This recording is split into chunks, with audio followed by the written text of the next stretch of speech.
Hello, Guardians. Welcome back to Tower Casuals, the Destiny podcast. I'm one of your hosts, Corey Deering, and alongside me this week is none other than my tormentor and my nightmare, Nerd Generalist. 2 weeks in a row. I know. Reign of, I think we could officially call this a reign of terror. Yeah. I mean, yeah. You are the root of nightmares. Well Ron. played. My nickname is Ron. Yeah. Speaking of the monster that wants to make me rip my eyes out, none other than Jedi Master Binks himself, Andre Wilson. Hello.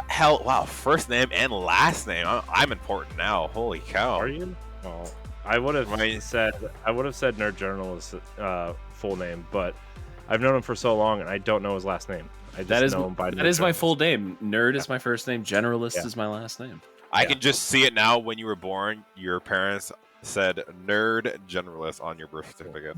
Look at this nerd. Yeah, look at this nerd. He's such a general. Wait a minute, there. Wow.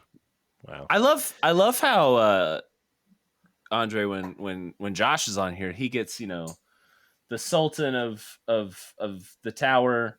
He gets like 5 or 6 nicknames. The motion of the ocean. We get like Tormentor, and the people guy that want to rip my head out. Hair. Yeah. Well, look, let's be honest. Josh is probably the reason why people listen to the show. I'm not gonna lie. I'm just here to look pretty and be dumb. But yeah, I mean, so Josh isn't here this week. Obviously, he's going to be out for a few weeks dealing with a personal matter. He's already let people know who he's close to, know what happened. But just as a community and stuff, just send Josh some good vibes, either on Twitter or in the Discord. Send him a virtual hug. Josh doesn't like to be touched, guys. So no hugs. That's for send him the emote of the people hugging. But Josh, we're thinking of you, and we hope you're doing all right. It's been a week for Josh. We'll say that. It's been a week. Yeah. It has officially been a capital WEEK for him. For sure. Yeah. Speaking of weeks, we also the reason for the shorter intro, I guess, is because I kind of want to jump right into the day after we recorded last week. We lost a pretty big part of the Destiny community in Lance Reddick, the voice of Commander Zavala. I think it all hit everybody pretty hard in different ways, especially the Destiny community. He's been such a big part of it for so long, since the beginning, actually. If you want to since September 9th, 2014. No, sorry. Well, probably years before that, to be honest, if they're doing voice work and Oh yeah, true. Yeah. Okay. Given Destiny 1's tumultuous dev cycle towards the end there, right? I mean, he probably had a lot of reworked lines and stuff, but yeah. I mean, how did it hit you guys? Really? I mean, Andre, go your first. I woke up that Friday, and it was Friday, right? Yeah. Okay. Sorry, that day just honestly seemed like it didn't even happen. But I woke up and I was on. I woke up, had coffee, and I was just hanging out. And I checked my phone, and like the first thing I see is this Instagram account that says like "R.I.P. Lance," and I was like, what?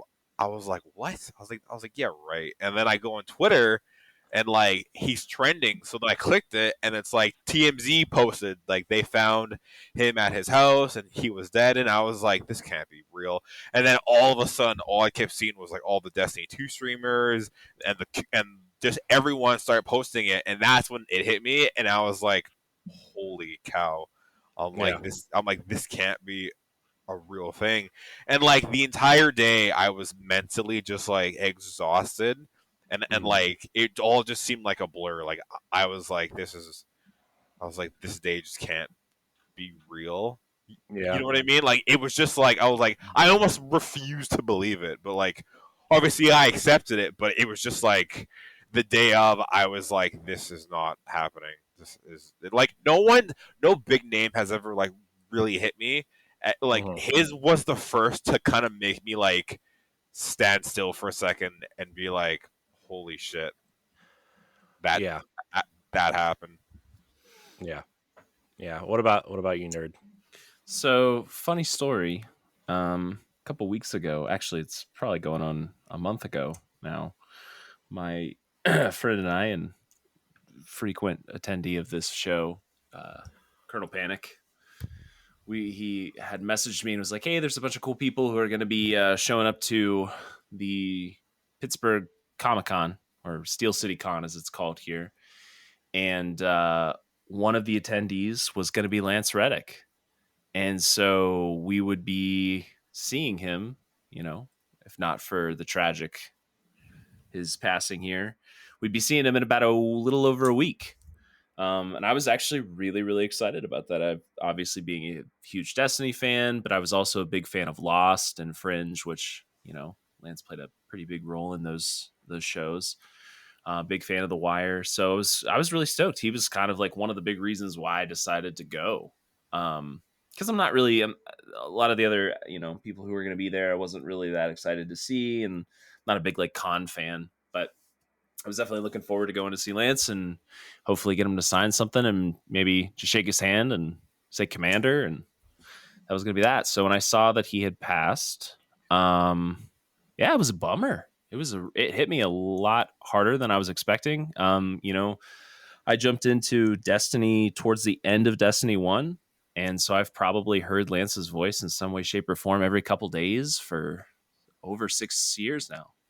So to have that person pass and is not going to be with us anymore, hurts from a gamer level, because he's a beloved person in the game that I play pretty much every day, but also he was a great human being, and yeah, sad loss for the world. Yeah. And I think that's what hits the most, is for people that like played D1 all the way till now, like they almost grew up with him. So I can't even like imagine how that must feel for some people. Yeah. One of the things that I really like the most about him and hearing stories is just how engaged he was with the game itself. Not just in the fact that like, hey, like he was a featured character and like obviously very beloved, but like he also loved the game and loved the community, and was playing the game the night before his passing, is what people were saying.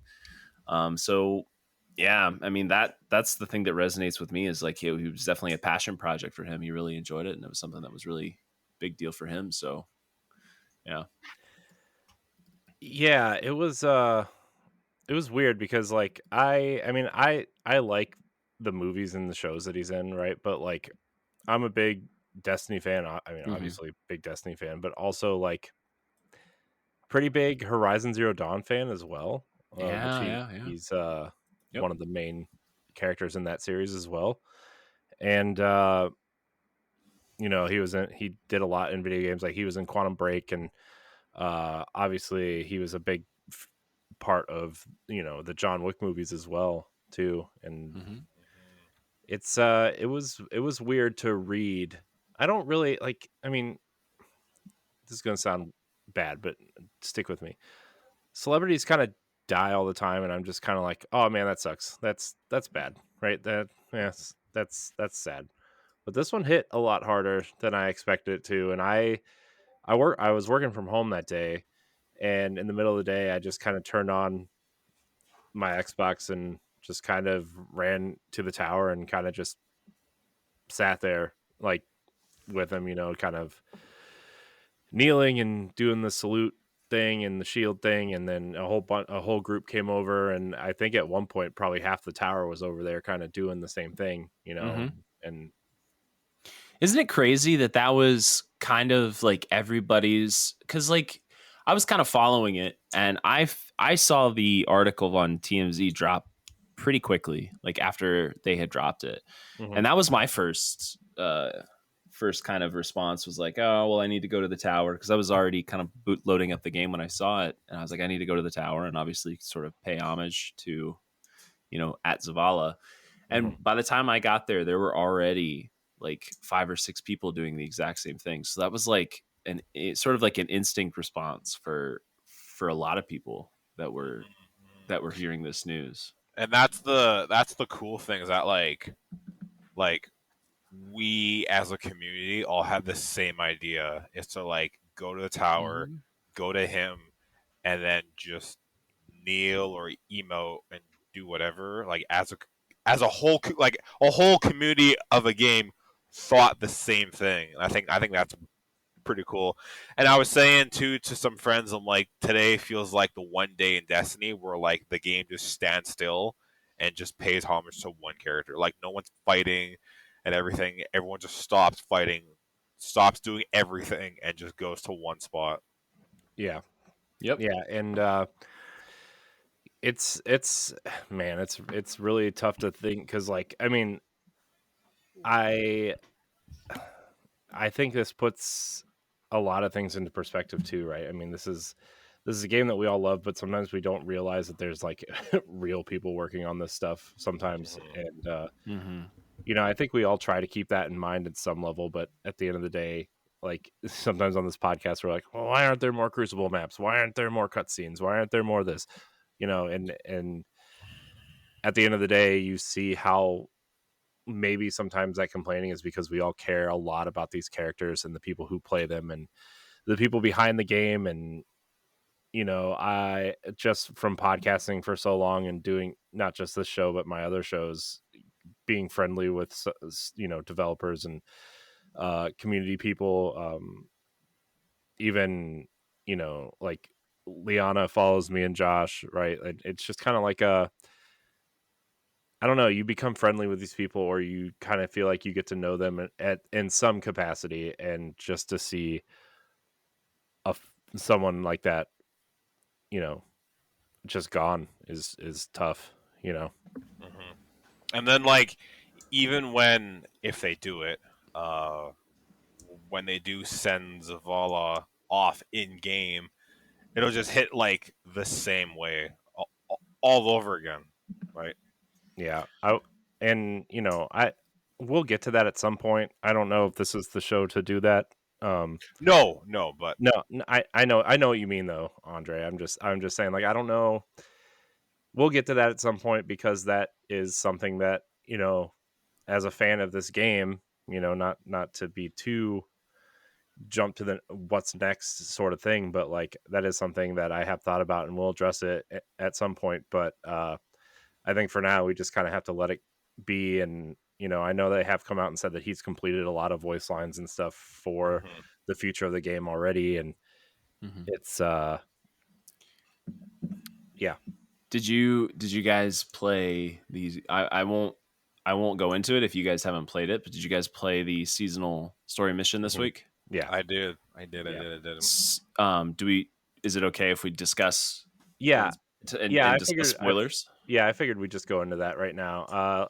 Spoilers for this week's story mission, because it also has kind of major consequences for the game moving forward, I think. It's in some capacity. Yeah, I mean, and we can kind of talk about it without discussing the sort of the person in The question here. elephant in the room, The essentially. Yeah, I mean, this week's story mission, we obviously we lose a character. I won't say who, unless Corey says it. I'll let Corey be the one to spoil it. Yeah, Okay, Corey's so gonna pull the trigger. here's the thing. Let's just get it out of the way. Okay, spoilers from here on out. Okay, spoilers from here on out. Spoilers. Rip the Spoiler Band-Aid alert. off. All right, so Amanda dies. Okay, we all saw it coming.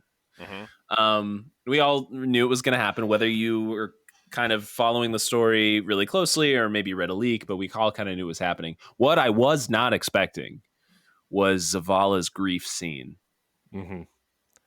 So for those who haven't played through it and who have just had it spoiled for them, let me kind of explain it, although I won't do it any justice. Amanda has just died in a very like abrupt manner, and you get automatically taken back to the tower, and you kind of walk up, and the first thing you're greeted with is just Zavala on his knees in front of Amanda's, body, or I guess, she's draped like a vanguard thing draped over her, and he's just repeating. What was he repeating? It was yeah. it was what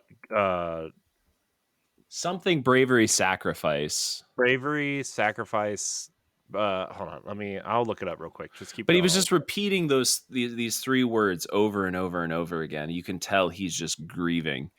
And that paired with what happened to Lance this last week just freaking hit hard for me. Like I didn't cry, but it definitely was like, oh man, like lost air from my lungs for a second. It was super rough. Just to see that scene partnered with what had already happened. Yeah.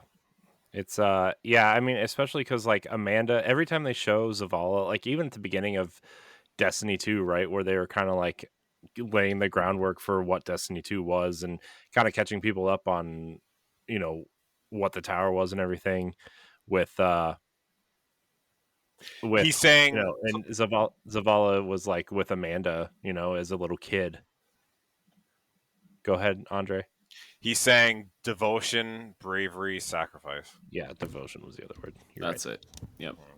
But like you said, nerd, it was just like her in-game passing, and then Lance. The timing was so freaky. Yeah, it was weird. The timing, for sure. Yep. But I mean, this is something big, I think, for the game moving forward, right? I mean, so I guess the big question is, do we think Amanda's going to come back as a Guardian just like Crow did so soon? So I think she will, not anytime soon, but I have a dumb feeling she's gonna come back and as a Guardian, not remember who she is, and Crow might try and help her remember who she is, and then they can kind of build that relationship that you saw them have, but they can flourish it and then kind of live their life together, right? Live their life together.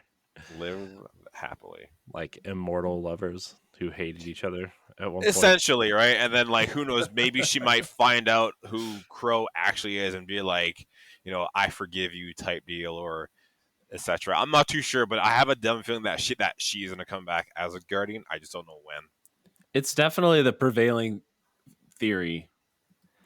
Yes, that she's going to come back. I hope she doesn't. I kind of like Crow's immediate response was just to like, all right, we need to let's do this. I'm about to go rumble with the folks who did this. Let's get it done. It would be nice to have a reason for Crow to kind of get back into the action, because he's just been sitting on the sidelines for quite a while, at least from like the main focus of the narrative perspective. So it'd be nice to have him have a reason to get motivated and like get back into the front lines of everything. I mean, he's been doing stuff, but it's been mostly off camera. So like, I would like to see him like front of camera again. Yeah, like it'd be cool to join a mission and Crow is golden gunning like some crawl or something, and he's just kind of full hunter, and like you see him in action, because we haven't seen him go all out, I don't think, ever.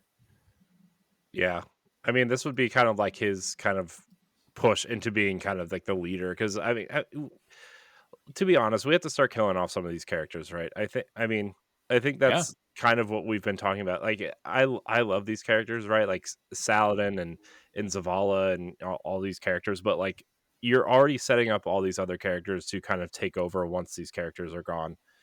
And I think you got to start lifting up these newer-ish characters. I mean, Crow's not exactly a new character, but newish, I would say, right? I mean, essentially, and give them give these other characters the send off that they deserve, right? Like a heroic send off, whether it's either killing them off or sending off, you know, Saint and Osiris to live a happy life together, or drinking tea. Yeah, drinking tea with Devrim. Yeah. And what's his partner's name? Mark.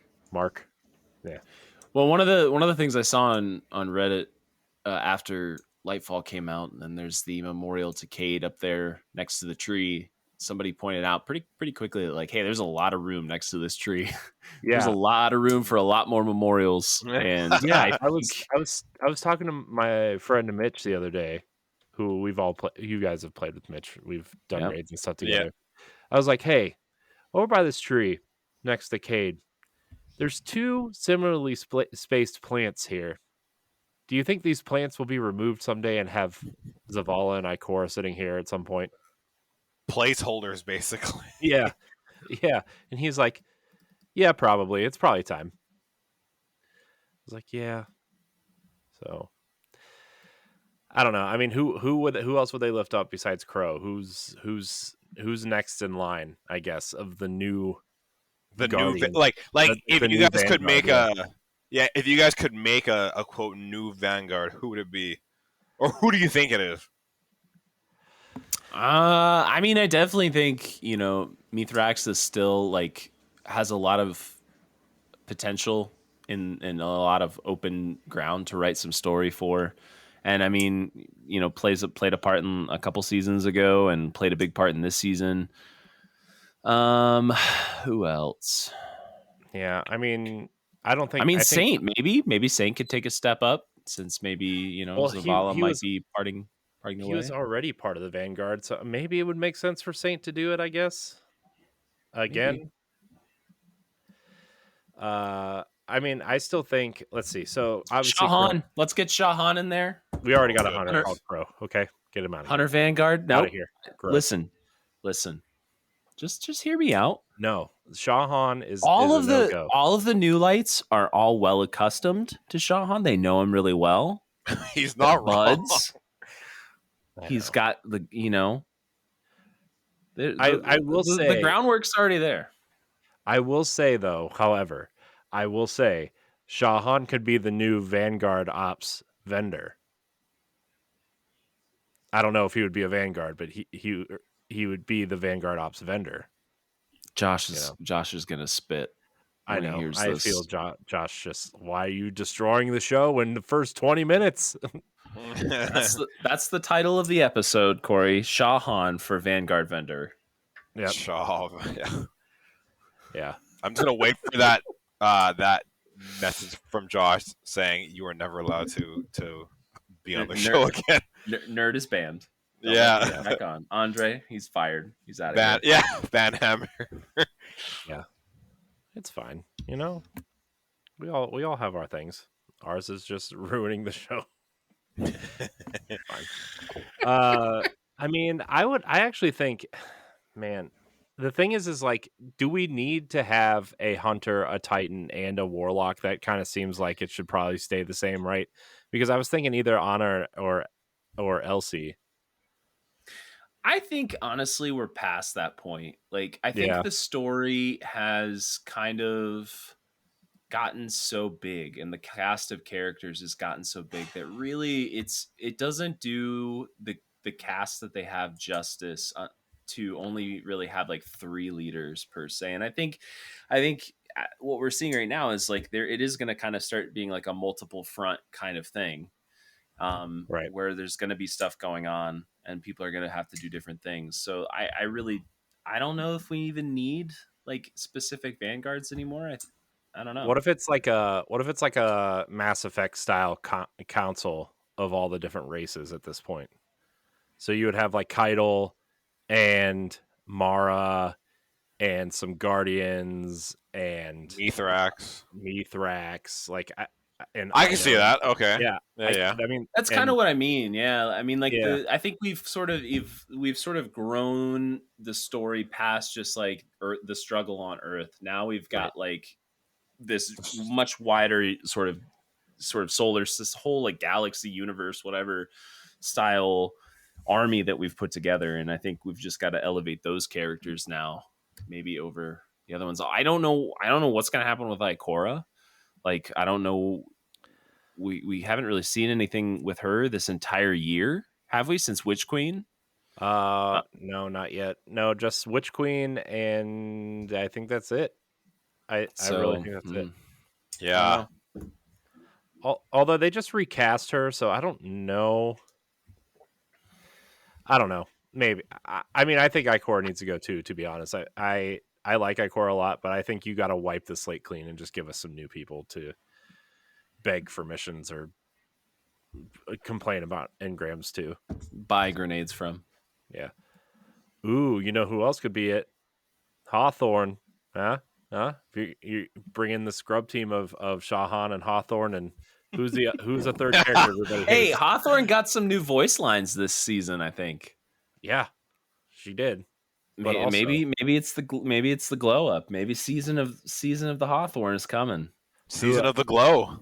who's the third person everybody hates in this game? I mean, everybody hates Gambit, but I think everybody generally likes the Drifter. Shahan, Yeah, Shahan, Hawthorne. Eris? Sam from the partition missions. Pretty universally hated now. Okay. We want to throw that your scrub Vanguard team. We've got the light Vanguard, we've got the darkness Vanguard, and we've got the scrub Vanguard. Yeah, The there we go. scabs. Perfect. Nailed it. Yeah, there it is. Nailed it. There you go, Bungie. You can have that for free. Yeah, take that one, put it in your pocket. Yeah, Season of the Scrubs. Where's that at? Scrubs. Oh, goodness gracious. I just want an emote of me standing there looking disgusted every time somebody walks up to me for a clan engram or a light mission. Ugh. Ugh, not you again. Just decode your engrams into disappointment. Yep. I mean, that's all they do anyway, so. What do you mean? I got another bath towel. Gross. Another blue sparrow, or sorry, another purple ship. Oh my gosh, thank you. Year one shader. Yeah, another purple ghost shell. Wow, thanks. Yeah. Yeah. Speaking of purple ghost shells, why don't we jump into the TWAB? We The Twab. I think we got a lot out there. Season of the Thresher. Oh, I'm so glad that thing's gone. So, oh yeah, one final note before we move on to the TWAB. We don't really promote our store a lot on here, and not that we're gonna start doing that, but just to say that any kind of sales that we see come through, whatever we sell in the next month or so, we're gonna donate to Lance Reddick's charity. So, just to kind of maybe That's pay very back. noble. Yeah. So I just thought maybe that would be something nice for us to do. I mean, not that it's like that much, but That's awesome. anyways. I love that. This week at Bungie, everybody, happy Twabs Day, Guardians. This week we are back with quite a bit of Crucible information, some changes to Guardian ranks, and more. First up, we want to give you a little refresher on what we talked about last week. Man, we don't need that. We already did that. They have a little nice thing here for Lance Reddick. I'll read it real quick. On Friday, we all learned the tragic news of Lance Reddick's passing at the age of 60. The voice of Commander Zavala, the Stewart commander of the Vanguard, Lance brought to life a character who has become virtually synonymous with Destiny itself. For nearly a decade, Guardians around the world have found purpose and comfort in Zavala's presence, bolstered by the unmistakable voice so full of strength, serenity, and nobility. The tributes that have poured in for Lance have been overwhelming. From endless heartfelt messages to social media and impromptu gatherings of respect in Zavala's corner of the tower, overlooking the city as an actor, musician, gamer, and family man, the passion Lance brought to the things he loved and was reflected in the eyes and hearts of all who loved him. For now, we will honor his presence through his performances yet to come in the game and in the memories that will last us a lifetime. We are deeply saddened by his passing, but so thankful for the time we spent together, and our thoughts are with his friends and loved ones. Thank you for everything, Lance. We will miss you. So that was their kind of response, which kind of answers the question of, what's next for that character. Obviously, they might address that in the future, and at that time, we will also address it on the show, obviously. But I'm glad that he's going to continue to kind of be in the game for the time being. Let's see. Did you see our graphs? Did you see the graphs, everybody? No, sir, I did not. Oh, man. You should look at the graphs. Yesterday, we released our Lightfall Crucible update blog post, We aren't going to repost all 5,000 plus words here, but here's a summary of everything we covered. Updates to how maps and game modes are weighed, matchmaking, adjustments, and an explanation of Fireteam matchmaking, competitive matchmaking, and how skill rating works. Future competitive rewards and quality of life updates, upcoming Iron Banner and Trials of Osiris plans, new and returning game modes. If you want to dive into the rest, read the blog. Let's click the link to the blog. It was quite a girthy article. Yeah. Very, very girthy. Do we want to dive into this girthy article? I mean, we could talk about it at a high level for sure. I'm definitely not the PvP person to be deep diving into some of these changes, but I'll happily weigh in with some of my takes. Yes, let's weigh in with some takes, nerd. Once again, Josh is not going to let me come back. You're letting me talk about Crucible. I am. The ratings of this show are gonna tank. That's fine. This is going to be one of the worst watched episodes or listened to episodes ever. You know, it's fine. You know, people need to know how non-PvPers feel about PvP, okay? Oh, man, Johnny, you know when I play PvP, nerd? When Iron Banner rolls around and I need some Pentacles, okay? That's when I play some PvP. No, it's not it's not all going to be negative. So for this last weekend, obviously Trials was kind of in the spotlight because we got probably one of the better SMGs the game has seen in quite a while, and SMGs are kind of the hot ticket item right now in the Immortal. If you haven't seen it, please go look at it. It's a very good gun. But it is. I heard it ran rampant. Apparently, the adept version. Astacross made a. I think he did some research, and the adept version had like over 8 million kills. And then the normal version had 2 million. So together, that gun as a whole had 10 million kills in one weekend, which is bonkers to think of. It's absolutely insane. It's a fantastic weapon. So I stepped into Trials, which I haven't done in quite some time, nor do I ever really enjoy doing. Spicy. I saw your messages in the Discord about it and how you wanted to run your head into a wall. They were very salty. I mean, that would have probably been running my head into the wall would have been less painful than the spanking that I was getting in matchmaking. But the thing that I do want to call out, and it's one of the big points from the article here. It's the only thing that I'll really talk about because it's the one thing that I am actually like very. I'm going to give Bungie a lot of compliments, and the PvP team compliments on was the switch to Fireteam based matchmaking.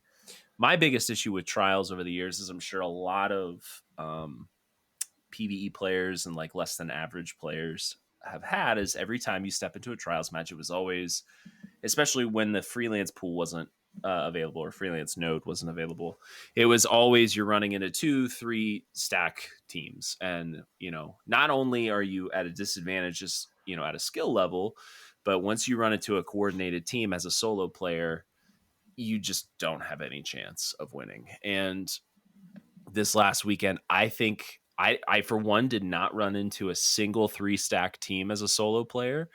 And I think maybe I only ran into a couple 2-stacks. And when I did, there was always a 2-stack on my team. Now, did that mean that I had a higher chance of winning? I don't know. I still lost a lot of games. Most of the games that I played, I lost, it felt like. That's probably not actually true. But as a player who dreads Trials, the switch to this style of matchmaking feels a lot better. It gives me hope. It makes me feel like, okay, well, I'm not instantly up against 3 people who are on comms and who are all sweaty, who are all flawless. Potentially, I have a chance of winning. So kudos to Bungie on this. There's some really good graphs as to how this breaks out into 6-man teams and 3-man teams. If you're a one on, you know, if you have a 3-man team with one and you're queuing in solo and everyone else is solo, you only have like a 0.6% chance to actually run into a 3-stack is what this graph says. Oh, wow. Okay. Yeah, it's super, super low. Even if your sort of team composition is, you know, 2-1, you still only have like a 0.7% chance to run into a 3-stack. So I really, really like this new matchmaking. Once this kind of makes its way into all the game modes, it's going to feel really good. I think it'll be good for the health of the Crucible game modes in general. And kudos to Bungie. I don't give them enough kudos with PvP stuff, and so I'm doing it now.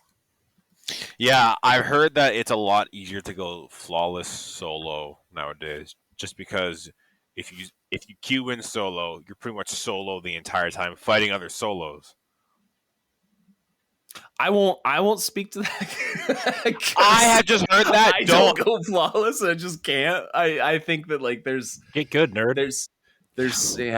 I mean that's generally the response that I get when I rage message in Discord. The response is always, "Don't suck, nerd." And yeah, don't suck. Get good. Skill issue. You're like, okay. And then I throw something across the room, and then, but it's true. I mean, it is a skill issue. I'm not good, but feeling like there's less of a disadvantage is always good.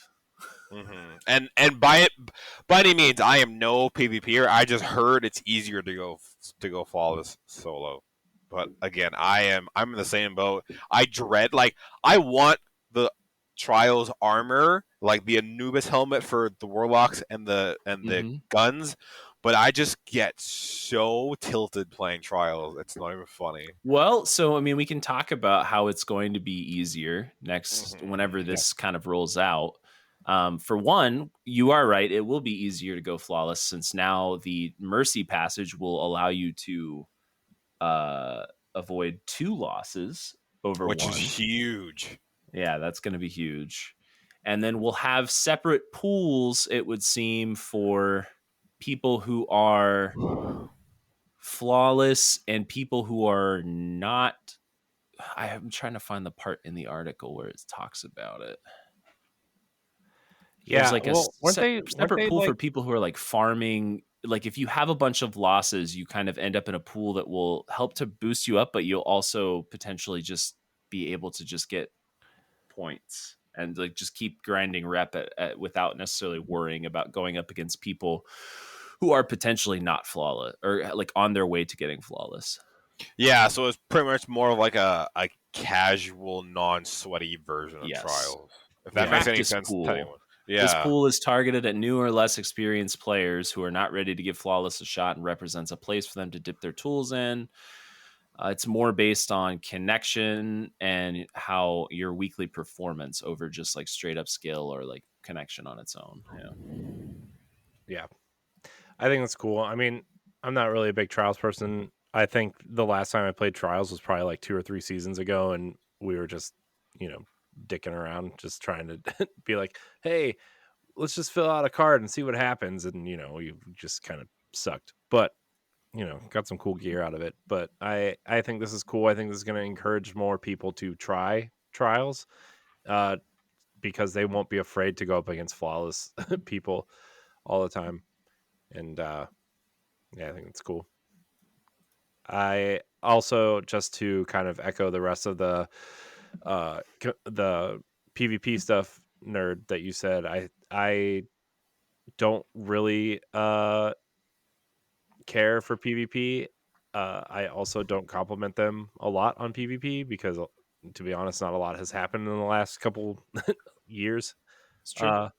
But I think they are kind of turning the ship around and trying to do something for the people who do like PvP. And I mean, this is a good start, especially for people who want to try those other modes that aren't exactly great. So I appreciate the amount of information that's here. I mean, this like I made the joke that it's a girthy article, but it is probably one of the longer deep dives into like an entire half of the game that we've seen in quite some time. mm-hmm. And so like the amount of information that they're talking about here and that they're giving us, I mean, it's pretty substantial. And like this obviously took a lot of time to pull all this information together. So they do deserve a lot of credit for sort of laying all this out for us. And so that, hopefully get a little bit more motivation for people to get in there and try some of the higher end sort of Crucible modes. Yeah, like this whole PvP breakdown graph thing is so detailed that if you ever had really any questions or concerns, this kind of answers, I say, like 80% of most questions, because it's so detailed. You have graphs on like everything, and again, if you have any questions, like I really recommend you check out the article, because it's deep dive and technical. So Yeah. We are not the technical people. This would have been a show where the dealer came on and kind of deep dived into a lot of this. Yeah, dealer, Johnny. I'm just looking yeah. at these and I say, "Ooh, look, colors, lines, ooh, Graphs. oh." Graphs. That's what I'm telling you. I am not the person to talk about PvP, but it's Yeah. fun. You know, it's there. So yeah, go read it. It's a lot, definitely a lot more technical than I care to acknowledge, but maybe we'll dive into it when Josh comes back, or we have maybe next week when we'll get someone like the dealer on to kind of deep dive more into this, or Johnny or someone like that to really break it down. So the rest of the TWAB is raid master mode and challenge rotation starts next week, which I think is where us in particular care more about, is the PvE challenges and stuff.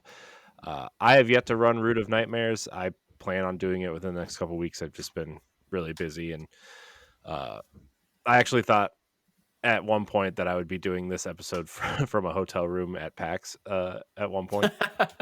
oh my. Yeah, which would have been cool and awkward at the same time. You should have just done that right. Like it would have been cool if you would have done the episode from the floor of PAX. Oh, yeah. No, well, the show floor closes at 5:30, so I would have had to be somewhere else. That's fair. Then the hotel bar. Yeah, could have done it from there. Just half cut. We could have called ourselves Bardians. Ha. That was the worst joke you've made in quite some time. Josh was telling you to get out if you heard that. Get out. Yeah. That was awful. Josh would have just reached for that bottle he keeps above his desk. We lost a listener on that joke right there. It's fine. Look, this month is the best month we've ever had in terms of listens. So if we lose one, yeah, but they'll be back. They'll be back. You'll be back, listener. I am very excited for these PvE changes, because our boy Nezarec, spoiler alert if you haven't done the raid, is going to get a buff. Which have we seen a raid boss get a buff before? I don't know. I just want to say, you spoiled it for me. I didn't know who Nezarec was. Well, you know what? The damn thing's been out for like 2 weeks you now. Should have been paying attention, Andre. I'm very upset. Last time I invite you on this show. Yeah, so I actually figured that something like that was going to happen when I saw that people beat Nezarec with 6 Rat Kings in challenge mode. I was like, Wait, actually? Yeah. Oh it's so for those of you who haven't read the TWAB yet, the article says, for the first being Nezarec's behavior, sometimes he doesn't always respond to players when they're standing in a well of radiance, and that is absolutely true. There were many times, and the couple times I've run the raid already, where if you're on one of the platforms and you drop a well, he'll just kind of stand there and like act like he's hitting you, or like perform actions, but they're not really causing you any damage. Or he just kind of like ignores you altogether. And so you could kind of tell that wasn't the intended behavior, especially when we have bosses like Rolk, who will literally just walk up and just like kick your well or kick your bubble and just say, fuck you, I'm going to kill you anyway. Yeah, he'll just shit kick you off the platform. Right. And Nezarec literally, he's like a thrall just running into geometry, and he can't do anything. And like for the quote unquote final god of pain, like this is not very godly. So I have a feeling we're gonna see our boy Nezarec jump and start pummeling supers like Bubbles and Wells of Radiance and start to give us some more trouble on those platforms. And I welcome it. I mean, that fight is way too easy. So if they can increase the difficulty of it, I don't think people will call Root of Nightmares a dungeon level quality raid anymore. Yeah. Nezarec is going to the gym and getting his swole on, basically. Bro, that man he's got a beer gut. Have you ever, I mean, I've seen it. Right? He's got a dad bod. Definitely. We'll say. He looks like he's been kicking back a few the last few thousand years or however long he's been stuck in this nightmare. He's just been taking it easy. Yeah, he looks like, I mean, you know how Ralk was kind of like stoic and kind of like looked regal. This looks like the I don't know, the brother who didn't make it and lives like in a trailer park somewhere. This is the black sheep of the family. Yeah, he's definitely yeah. Well, I mean, when people are taking your body parts and turning them into tea, you'd get a little depressed too. I mean, yeah, that's fair. Ralk seems like the character in the family that tried to make it in football and broke his foot, and then just kind of just never got back into it and just started to drink. Yeah, he's like the depressed middle school football coach that like never hates his job. Yeah, and lives vicariously through the team. Yeah, my dad could have thrown a football over those mountains. Coach would have put me in. We could have made state. If only my damn foot didn't give out, I tell you, boys, I would have been out there. I think you make that joke, but I come from a town that literally everybody who lives there does that. So, oh my gosh, that's small town Ohio for you. It's called Hartville, Ohio. Look it up. Shaped like a heart? No. Oh, big fail. Ohio is the heartland, though. Hey, true. There it is. Home of the biggest hardware store in Ohio, called the Hartville Hardware. Say that 10 times faster, really. No. We're gonna get those adept weapons from Master Root of Nightmares too. Yeah, which is pretty exciting. Yeah. So, what are the adept weapons, nerd? Well, the difference, I believe, this time. So it says here, as noted in the previous article, enhancing Master Root of Nightmares adept weapons will be possible, allowing the traits that rolled on the weapon to be upgraded. So I think this is where we're getting the taste of the enhancement, the new enhancement system, which is expected, I think, to roll out to a lot more weapons later, where you get a static roll of something. Like say you get Demo and Vorpal on something, and you can enhance just those two perks rather than like being a crafted weapon where you can, pick and choose your perks. You're actually able to take the versions of those perks that you have and enhance them. So you can upgrade to enhanced Demo, enhanced Vorpal, which was this, this is the first set of weapons we're getting with this. So we'll see what happens and see how it works. But so, you don't have to necessarily have the reliance on crafted weapons anymore. Mm-hmm. Cool. I have been working on crafting some weapons, and maybe this will be a nice change of pace, we'll say. Man, I keep going back to the PvP one. So let's just talk about how Guardian ranks sucks so bad. I hate Guardian ranks. I'm sorry. I'm going to be that guy. I don't know why. See, my only gripe with Guardian ranks is I don't know why you make us truck through the mud, and then at the end of the season, you're like, do it again. Like, why reset it? I don't understand why we have to. Because you're just a rat in a cage, and they know you'll do it. That's why. I just hit level 7 today, and I wasn't even trying. I'm not going to go past 7 because I don't care. I don't see the point in doing this. I've been at 7 since the very beginning. I don't really understand like how it works. I'm like, okay, I gave you this cool thing that says, hey, you made my experience more enjoyable, and I completed this task that is, there's a little thing on my Guardian ranks tab that says you did this, and I highlight it, and then it just does nothing. Just does nothing. I don't understand. Yeah, I don't understand why If it was Well, not reset, I would maybe be like, okay, maybe I'll try and hit 8 and then 9, 10, 11, so on and so forth. But I don't understand pushing myself through this just to get reset back to 6 at the end of the season. I'm like, what's the point? well, so I think the problem that they're trying to avoid is to avoid the creep of Guardian ranks. Like, for example, if you didn't reset it every season, you'd have somebody that's Guardian rank 85, and if you start as a new light, you're Guardian rank 2. How do you get to that 85 to match the highest level player? Especially as Bungie sunsets and puts away content that you can't do anymore. So, I mean, I understand why they reset, Okay, that makes sense. I can see that but point.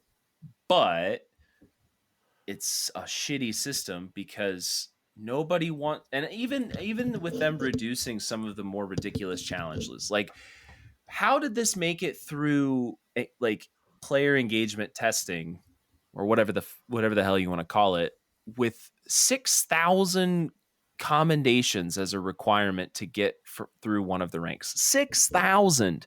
I've been playing a lot this season so far, and I've only gotten like 700 commendations or something like that.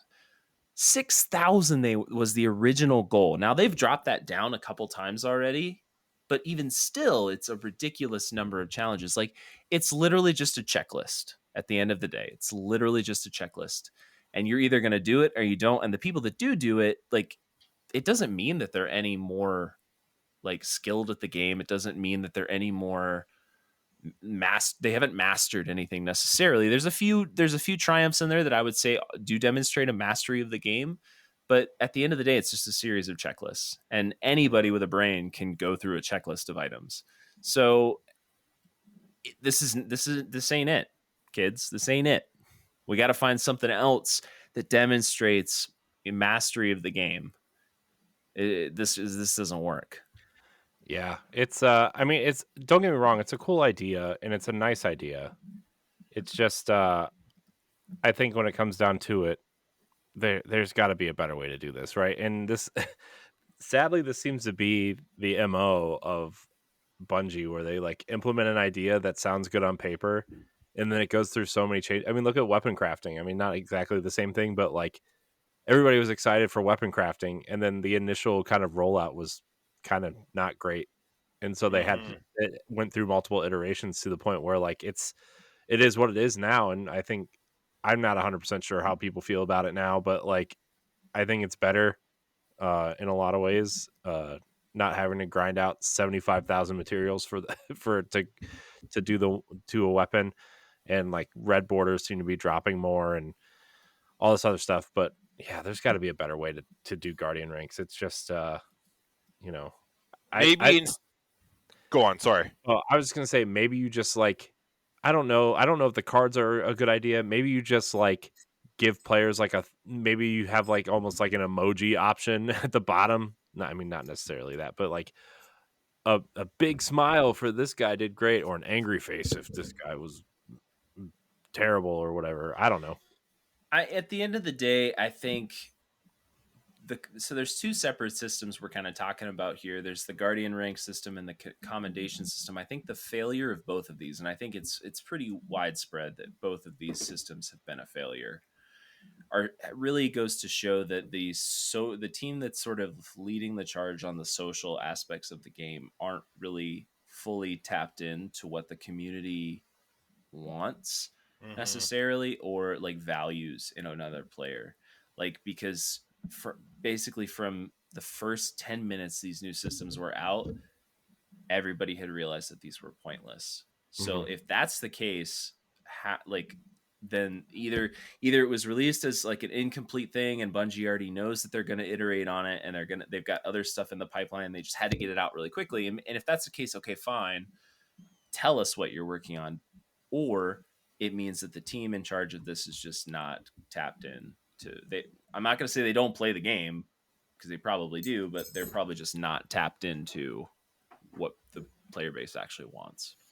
Yeah, and maybe instead of like having like a checklist of like 25 activities you have to do, maybe make it like an XP bar for like each level, like maybe if you're like a new light, you can rank up super quick until you hit like level, I don't know, like 50 or something, and then it gets progressively slower. Just I don't know. Just I think the whole checklist idea it's not it. It's just it's I mean, not it. we already have something that, like, the main thing for me that when I look at somebody and I see what title they're using or what seal they have selected, that will tell me whether or not that person has a significant mastery of the game. For example, if somebody has like a flawless or a glorious title, I know these people probably have played their fair share of PvP and they're probably good, and I know they're probably going to kick my ass. If somebody has one of the raid seals, I know that person has at least done that raid a ton of times and they probably have a mastery of it. And if I'm going to run that raid, I'm going to pick that person in my group because I know they know what it is. They know what to do. Yeah. We already have this. I don't understand why we had to implement a second system to sort of do this, but I don't make the big bucks. Yeah, I don't know. I really don't know what to say. Maybe if as you like have more seals, maybe you maybe you have more options to rank people with. I don't know. I don't know what the deal is. It's just bad. I think it needs to change. Cool idea, but it needs change because it's implemented pretty bad. All right. Well, that's kind of it for the TWAB. There's some cool art. People showing off their art of the week. A lot of it is revolving around Zavala, obviously. Their art is better than all the art. It's true. Also, someone, I forget who posted it, but there's a kind of somebody's passing around like a free 3D printed Zavala memorial statue that you can 3D print if you have a 3D printer. So look for that. Check it out if you want one. If you have a 3D printer or access to one, I think that would be pretty cool. Also, Numbskull, if your next statue is not Zavala, I'm going to be upset. I want one. So, not to like promote, hey, sell things to make money off of somebody's passing, but I like those statues, and Zavala deserves one, especially now, I think so. Yep. Why don't we jump into questions, everybody? Tower Casuals questions. If you want to ask us a question, join the Discord and find the podcast question thread that Nerd sets up for us every week, because he's a great community manager. Hey, thank you.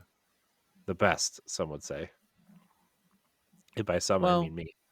There's a few people who probably wouldn't say that, but that's okay. We don't care. Well, you know what? They don't have to be part of the group. Boom. Roasted. In this case, it's not okay to be wrong. No. Anyways, our first question comes from Jiggly Panda 2. He asks, if Bungie was to honor Lance, how would you like to see it done? Example, I've seen it on Twitter, is let us have the glaive scene in Zavala's cutscene.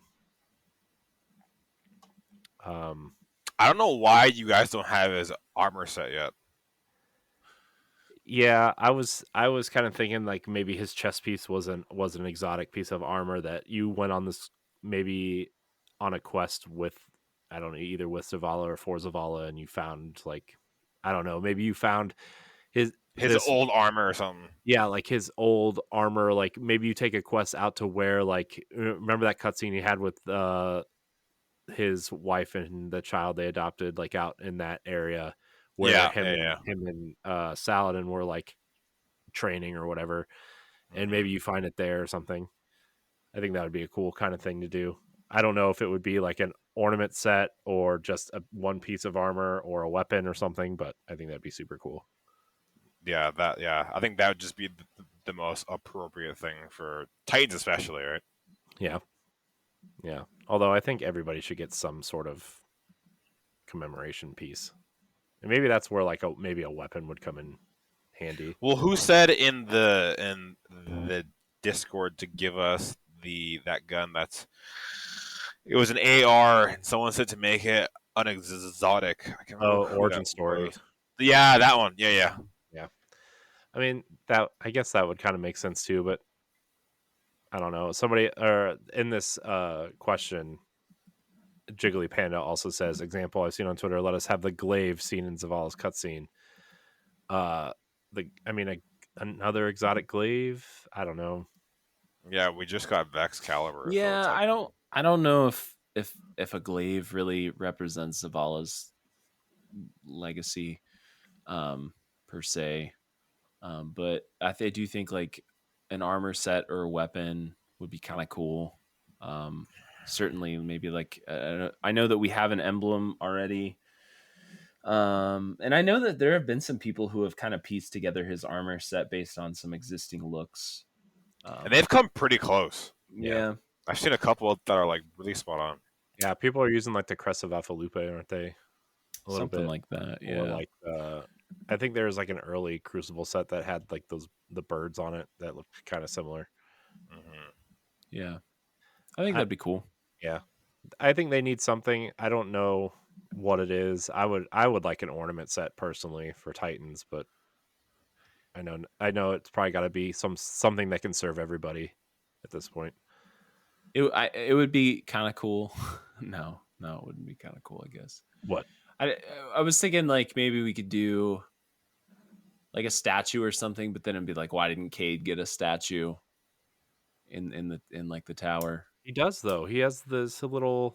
He is a little memorial, but like I don't know. Yeah, but I Do you think the think situation's different. Kate is a fictional maybe character. Lance Reddick is a that's real true? person. That's true.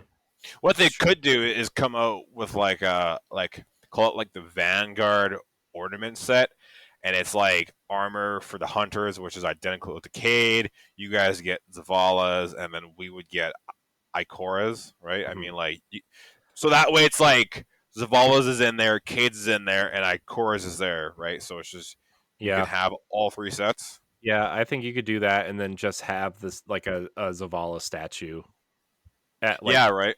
somewhere right in the game where most people go. Like you would have to put it in some sort of social space, right? Which right now would be the tower, but in future, like where would you put it? You know, because like I'm assuming we're gonna leave the tower at some point and go off into deep Mm-hmm. space, and I don't know.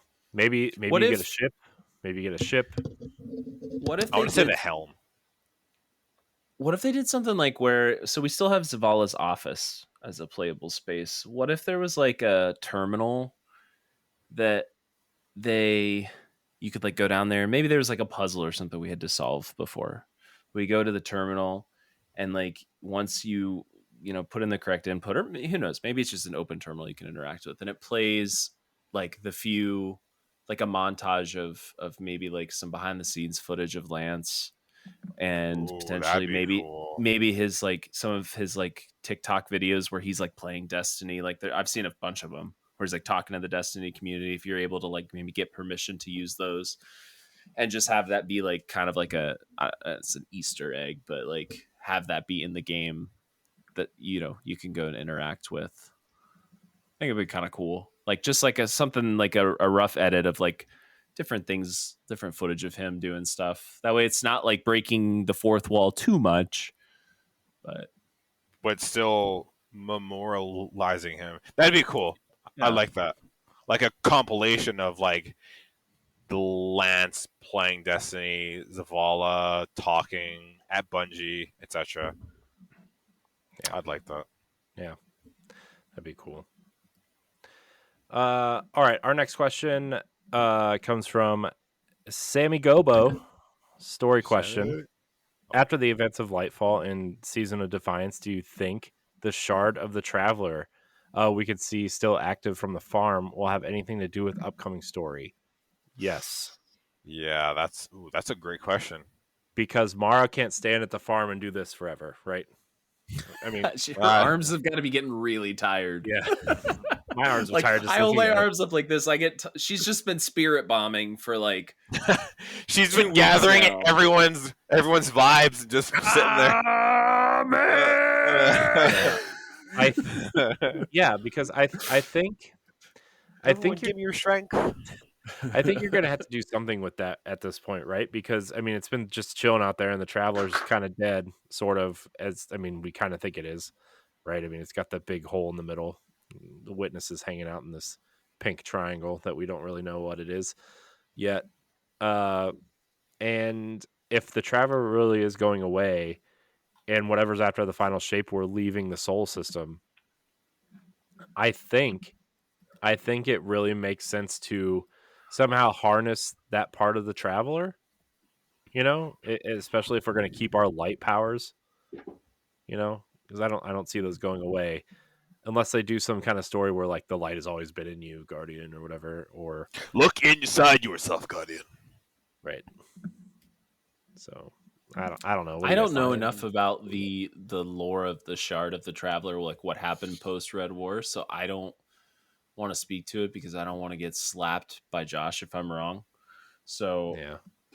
I'm gonna just defer to the answer you guys gave. Great. Safe. Mine Play was it safe. Mine was perfect. Definitely. I mine was definitely perfect. played it safe. Mm-hmm. My answer was perfect. It's always perfect.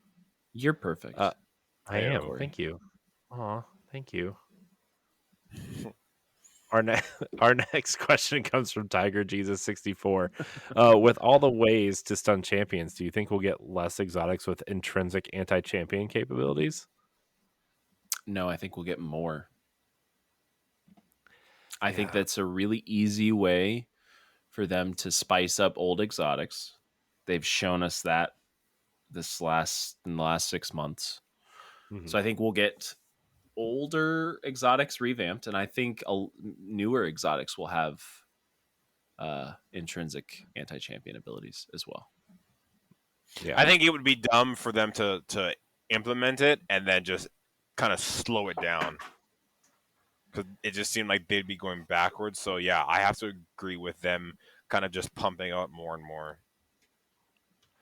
Yeah, I mean, they've already done so much to like kind of, I don't know, regulate the champion thing. I don't know if it's an issue or a problem or a everybody loves champions sort of thing. I don't know. Sometimes I look at the internet and everybody hates champions, and then once they do something, everybody's like, "Oh, not the champions." It's heavily dependent upon the current meta for champion stunning, which this season there's 110 different ways to stun champions. They've been made pretty trivial, to be honest, with a lot of the abilities that we have. So I think what Bungie's kind of done is they've backed themselves into a corner where they've based so much of their end game around champions that they can't just strip it out. So rather than just stripping it out, they're like, all right, well, we're just going to give people a bunch of tools to deal with the champions so they quit complaining. Mm-hmm. And they've done that. And I think it's worked so far. I haven't felt like champions are particularly cumbersome over the last couple seasons. Largely due in part to the addition of just a lot of other ways to stun it. Now we have more than ever. Yeah, and I mean, like at the end of the day, if you're having troubles, just use Strand and just suspend them, and then you're exactly right? Like that. Like that's like the overall best way. Like if you don't really have any ability, which you should, or a gun, which again you should, if you just suspend them, then to GG go next type deal. Yep. Yeah. I concur. No. The dealer has 2 questions. He asks, "Why does the dealer get 2 questions?" I don't know. He says one. Damn it, dealer. Number 1 and number 2. Look, he filled in. He's good people. He filled in for me when we needed him, and I know. I'm just giving dealer shit. That's all. I have a question for him actually. Oh, this is spicy. At you stirring the pot.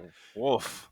Audible. Go. Dealer, if you're listening, when are you gonna lend a time to do trials and help everyone in the Discord that wants to go flawless? So to be fair, he has to some extent. I just think some of us are a much heavier backpack than others. Yes, I am a very heavy backpack. We would need 2 dealers to get me through trials. You need an F-250 to carry my ass through trials. That's all I'm gonna say. I mean, him and Rex are pretty good together. They got me flawless on Christmas Day. So I will. What a present! It was the best present in the world. I'm not gonna lie to you. It was so cool. But yeah, him and Rex are Batman and Robin. They are a duo in trial. So if anyone is looking, I the dealer and Rex. I feel like Robin though. Nightwing, sorry. Batman and Nightwing. That's fair. That's fair. I'll give you that one. Anyways, he asks, what do you think of the Iron Banner this week? I've been enjoying it, actually. I mean, it's just control, right? I mean, that's fine. I like control. I like control when it gives me cool stuff. Mm-hmm. Although I did my first 3 matches not knowing that I had to be Solar Strand or Void, and I ran Stasis. So Corey's the kind of guy who just gets Rip. the furniture from IKEA and he just takes it apart and just starts putting it together. And next thing you know, yeah. How do you think I built my house? I found 3 bookshelves and a coffee table, and I built a house. So, hey, man, you're just living that tiny house life. mm-hmm. Yeah, that's why there's been a raccoon in our roof when we had to call animal control. Oh no! God. Building a house aside, we do have a raccoon in our roof, and animal control has been here 3 times trying to catch it. So They can't. they can't get it out. Oh, that's not Go. good. Okay, listen. Go to Tractor Supply. Get a trap. It's like $40. You go to the gas station on the way home, and you buy a double size honey bun. You put that sumbitch at the end of that trap, and you will catch that raccoon. Trust me. Or you blow the house up. Oh, that is seems like collateral damage. Not gonna lie. You guys all leave the house, then just blow the sumbitch up, and the raccoon's gone. Damn. You know, I mean, we're trying to leave anyway. We're trying to buy a house, so you know. So I see you just passing the problem on to somebody else. Yes, that's our goal now. Because no, here's the thing: it's taken so. This is actually the 3rd time we've had a raccoon in the roof. Have you thought about stopping the like boarding up the spot where they're getting in? Have you considered that, Corey? We did our side, but we live in a twinplex, and now the raccoon's coming in on the other side. So this guy's like, well, they're gonna board up this side. Sounds like you need to blow up your neighbor. Yeah, someone's getting blown up. It's simple. Look, this house can blow up after we leave, and I don't care. Okay. But I still have like 30 Pokemon cards to sell and a red Wii, so can we please hold off on the blowing up of stuff before that stuff happens? What Pokemon cards are you selling? Yeah, you didn't say that. I mean, what are we talking about here? Stack, nerd. We've talked about this before. Why are those not in sleeves? They were in sleeves. I had to take pictures of them all today. You're not selling. You leave them in the sleeves. I had to take pictures of them. Corey. Who do you even have in there? That's good. Nothing good. I sold all my good ones already. Corey. Okay. Everybody was super happy with their product. Yeah, they'll be super happy when they lose an entire grade. Well, they send that sumbitch to get graded, and it's that's 3 instead of a 6. Look, they said they were happy, and I got positive feedback already. So you know what? What happens after this just happens. Okay. So, all right. Iron Banner's great though. Back to Dealer's second question. Do you think the game is going to improve in player base with all the big content creators coming into the game? No, I don't think it's going to matter. Yeah, no, I don't either. I think like some of the people like Dealer's talking about is like Shroud, for example. Shroud's playing Destiny too. Yeah, he did day one, the day one raid, and wow, interesting. I don't think it's going to matter too much. And also, a lot of the big streamers started out as Destiny streamers. Gathalion did. Lupo, Tifu, Goth. A lot of these, the big streamers started out as Destiny streamers. So I don't think big names in the directory are really anything new. And I think that a lot of the people who are migrating to Destiny now, it's going to be fleeting. I think they're going to come for, just while things are big. I think the reason why a lot of these creators have been here for the last couple weeks was just because there was a partnership with Twitch and Destiny for the world's first raid race. And I think a lot of them were kind of maybe not directly obligated to compete. And I'm not trying to say Twitch was forcing people to do stuff, but like a lot of them probably felt obligated to play the game right now. Mm-hmm. So I don't think it'll make a difference. Yeah, I honestly don't think it will either. I think the next major influx of players, honestly, will probably come at either the final shape or after, because that'll be such a clean jump off point after, you know. I'm curious how many will lose. Like with the end of this saga. I mean, I've already heard people in our own community kind of saying like, I might take a little Destiny break after Final Shape. Yeah, I wonder, because I mean, so we'll see. I don't plan on doing that, but I don't know. I wonder if it's going to be like a Avengers Endgame type situation where like maybe people check out because they were all building to this one moment and then it's just done now. And what's next? Because this will be like the first jumping off point for a new story, you know? So, I mean, my thought is that we have to handle the Vex problem now, right? I mean, that's kind of I think that we're going to get invaded by goth cat girls. I mean, I'm kind of in for that. That's the Final Shape right there. I'm kind of in for goth cat girls. That's the real threat here. Everyone's been looking at the Witness and the Vex. Nobody's been looking at the anime busty goth cat girls. I mean, everyone is looking. Sorry, go on. I was going to say, is this where Hentai Wars starts coming into play? Was it Hentai World or Hentai Wars? It was Hentai World. Look, I don't remember. I think because Hentai Wars sounds a lot more interesting. Or was it Wars? And I looked up the wrong game. For those of you who are wondering what the hell we're talking about, we had a long discussion about this game. It was much longer than I think we needed to have. We should have just recorded it that way. Like everybody could have had the backstory. But there's a game. How much was it? How much was it? $1.99 on Switch. $1.99 on Switch, of all places. It's a puzzle game. Go and play the game, assuming you are of age, of the correct age according to the rating of the game to play it, and give us the review. Yeah, please. Add us on tell Twitter us if there is an uncensored version and a censored version. Apparently, there's like DLC for an uncensored, but I saw that there's like a complete uncensored version of the game. I don't want a review for the censored version. I want the review of the uncensored version. I want detailed pictures. Yes. I don't want the pictures. My wife would get upset. I just want to know. I want to know how good it is. I want to live vicariously through and someone. Whether or not we need a Destiny crossover. What if that was Tess's next seasonal armor set was just goth cat girl. Silver prices are not good right now, Guardian. We've got sex sells. Oh man. Fenchurch always said sex sells. Oh no.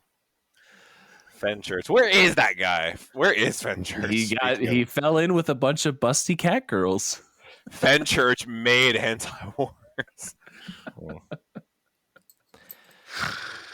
That's got to be the title of the episode, right? What? Goth cat girls or Fenchurch? The one about goth cat girls. That tale, yeah. Fenchurch plus cat. Wait. All right. Here's the title of the episode. What episode are we on? 137. Episode 137. Honoring Lance Reddick plus busty cat girls in parentheses. I'm sorry. or should it be busty cat girls honor Lance Reddick? Oh my god! In parentheses. Sorry, not sorry, Josh. That would be the most clickbait title in the world. You know what? We might gain back the three listeners that we lost earlier by making that title. Not only that, but you would gain the anime community clicking it too, and they'd be like, "What's this about?" And then it's just a bunch of, dads talking about Lance Reddick and Destiny for 2 hours. Yeah, and then they'd be sticking around and being, "Oh, the anti sure to come. We should definitely stick around for the." Oh, it's never mind. All right, we're moving on to lore corner before we get any more trouble. Edit that out. We are never allowed back on this podcast. Well, Sorry, not sorry, Josh. one of you needs to come back next week at least. So No. maybe I'll do a list. solo show. Maybe you guys don't want to come back. Maybe that's the real. Maybe that's the real thing. That's the final shape. The final shape is just Corey doing a solo Destiny podcast. I know, we'd all be in trouble. Yeah. Oh man.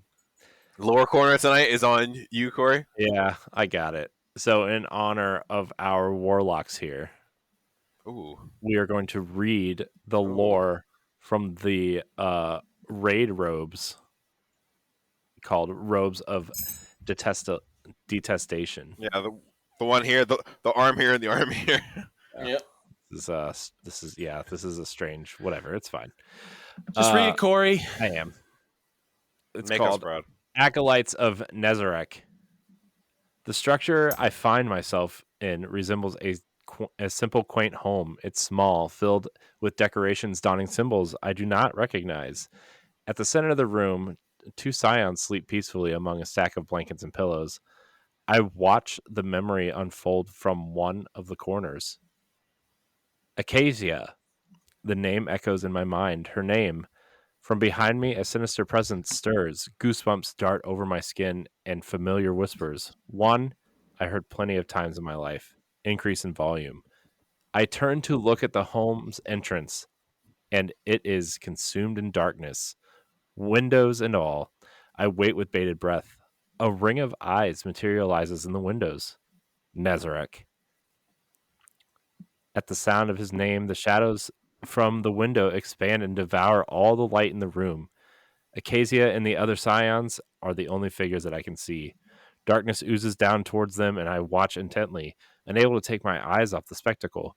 A hand forms, claws outstretch, his arms, then his face, the shape of the 2-horned headpiece, the ring of eyes, the cacophony of hisses and screams fill the void, while the 2 remain fast asleep. Nezarec reaches for the scions asleep beside Acacia. The tip of his claws drag down across the skin, only to stop at his closed eye. The darkness swirls, the Nezarec vanishes, leaving nothing but the moonlight. Kudos to you for nailing cacophony. You're welcome. I stared at the word for like half a second. I'm like, oh, that's the word. Do you ever read something that's really long and you see a word ahead of it that you don't know, and you just like that's all you can think about? That's exactly what I just did.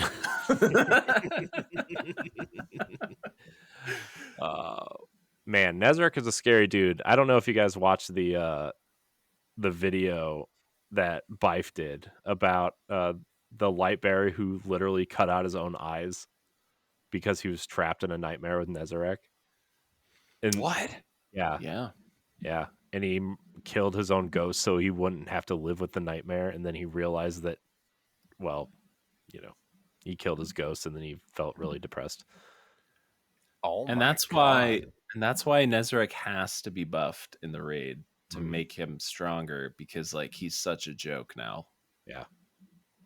Like he's not even the hardest part of that encounter. The hardest part of that encounter is just the other players that you're with and their ability or inability to do mechanics and how bad they suck.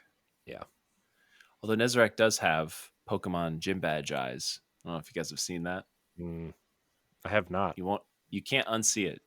Google an image of it at some point. He's got gym badge eyes. I believe you. Speaking of gym badges, I just sold another card. Bum, bum, bum. Sorry, my email popped up. It was like, bling. I'm like, oh, email. All right. Well, any final thoughts before we get out of here, guys? How do you guys feel about the loadout system? I'm not going to lie. I haven't used it because I'm so used to playing the way I play that I just haven't done the loadout system at all. That's fair. I love it. It's so handy.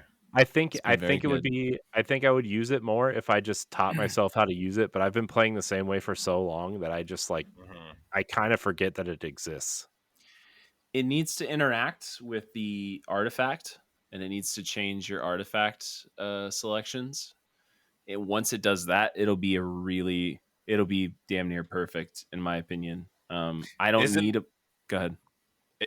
isn't the artifact like all passive? Like, isn't it just It always is, on? Yeah. but Oh. you can only have a certain number of things enabled at once. So let's say you've got a Oh, bunch.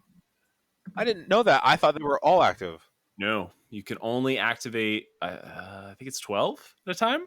What? I didn't know that. Oh. Yeah. So if you want to toggle back and forth, you've got to, and you can't just like manually click or individually click out of certain mods. You have to reset your artifact every single time and choose tier by tier which ones you want. So let's say, for example, you're using strand stuff in the artifact and you want to switch to solar or void.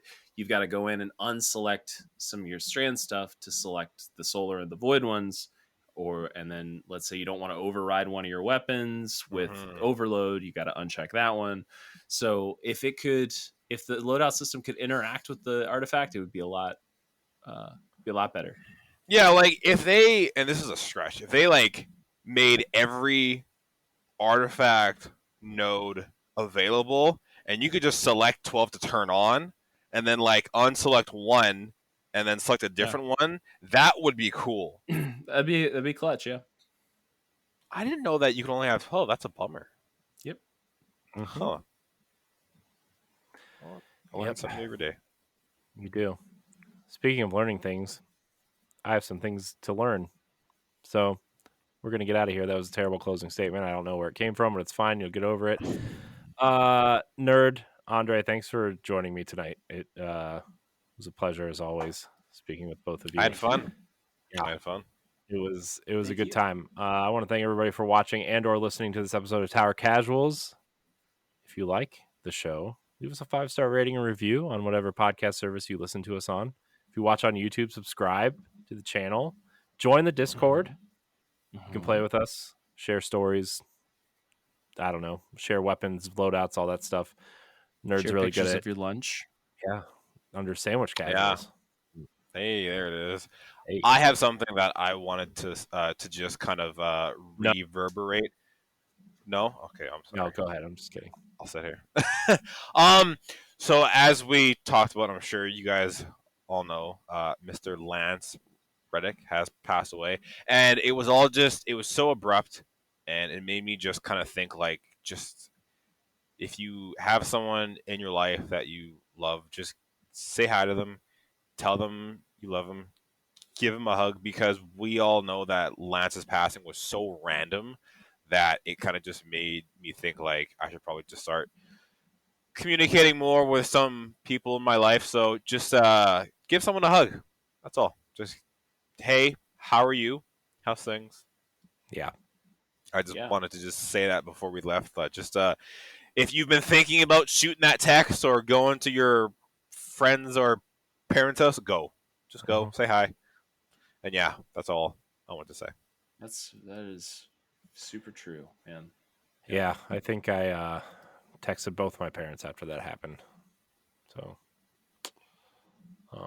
well, life's too short. So yeah, that's all I want to say. Yeah. I mean, I see my parents a lot, but still, sometimes I think that text is nice to see once in a while. Of course. Anyways, yeah, thank you guys both for joining me. Thank you guys so much for watching and or listening. And until next time, we love you. Goodbye. So long.